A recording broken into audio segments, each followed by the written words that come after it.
تلنگانہ میں phone tapping معاملے میں سابقہ ڈی سی پی نے KCR کے خلاف سنسنی خیز انکشاف کیا ہے۔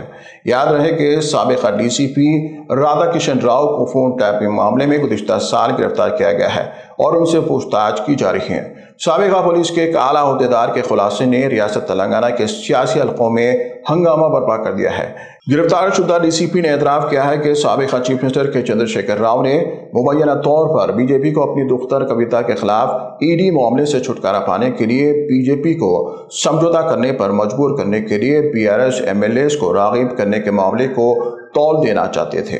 واضح رہے کہ رام چندر بھارتی، نند کمار اور سمیاجی سوامی کو BRS پارٹی قائدین سے بی جے پی میں شمولیت کے لیے راغب کرنے کی پاداش میں گرفتار کیا گیا ہے۔ 26 اکتوبر سال 2022 کو ریاست تلنگانہ میں بی جے پی اور BRS کے درمیان کافی رسا کشی دیکھی گئی۔